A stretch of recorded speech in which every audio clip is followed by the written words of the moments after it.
So let's jump into what we're here to discuss today. And my goodness, what a name, what a topic, especially right now. It's Vince McMahon is this week's episode.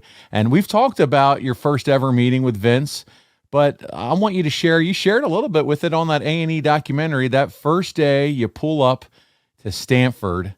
Bring us up to speed on everything. What was it like that first day meeting Vince? Well, WWE contacted me right after the Olympics, after I won the gold medal, and they invited me up to Stamford, Connecticut to the headquarters. And I met with Bruce Pritchard and Vince McMahon, and they offered me an incredible contract. It was very lucrative, probably the best contract they ever offered to anyone that's never tried out or has ever been involved in pro wrestling.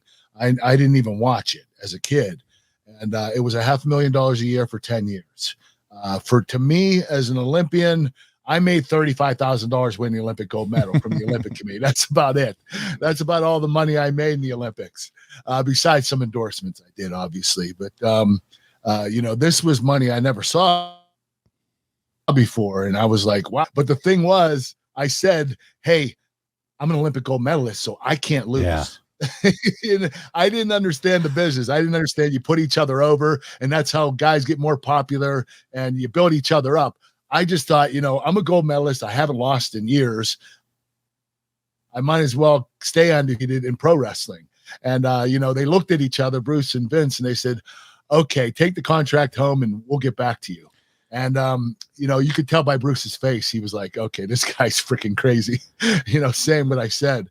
But I took it back to my agent, who was a former amateur wrestler, and he was a pro football player. His name's Ralph Sindrich.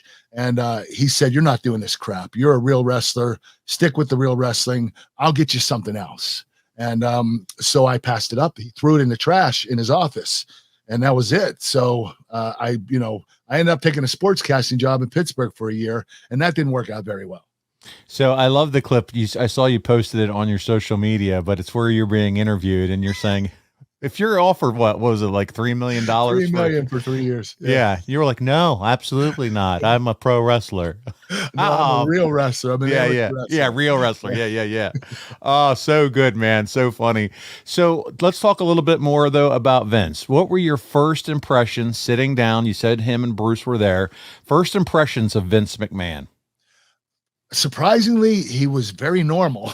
He was very professional, didn't crack any jokes, didn't do anything too crazy. When he met with who was the football player that did the throw up gimmick?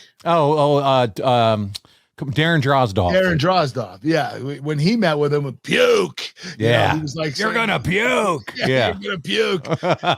And, that was his first impression of Vince, Darren Drozdov. Yeah. Mine was different. He was very professional, very well behaved. Ah, that's cool. So you talked to us about the offer. You talked to us about everything that went down. Did you have another meeting before signing the developmental contract in 1998? Well, not really. What happened was when I took the sportscasting job, that didn't work out.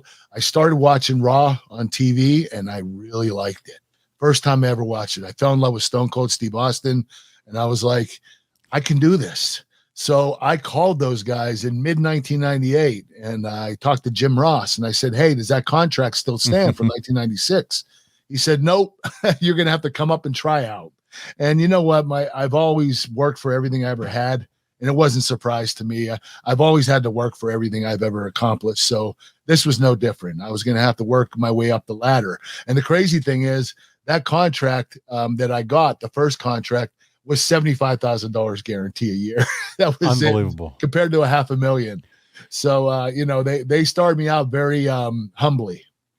Yeah, but I'd say at this point, your motivation and interest is way different because you did go back and expose yourself to the brand. You saw Stone Cold and you saw the athleticism that was involved. So now you had a hunger all of a sudden. Oh, yeah. I was into it. I fell in love with it just watching it. Yeah. And I was like every other WWE fan. I really enjoyed it. And I couldn't wait to do it.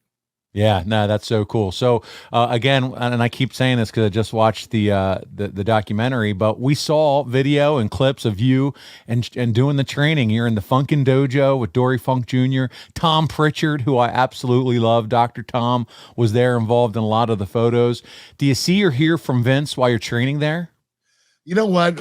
They had the training facility for the Dory Funk Dojo camp. It was in the warehouse, which is a few miles from the headquarters.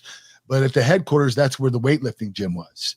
And every morning we go into the gym and work out. And every once in a while, Vince would pop in and work out, have a quick workout. And he would say hi to everybody and we'd say hi to him. But that was about it.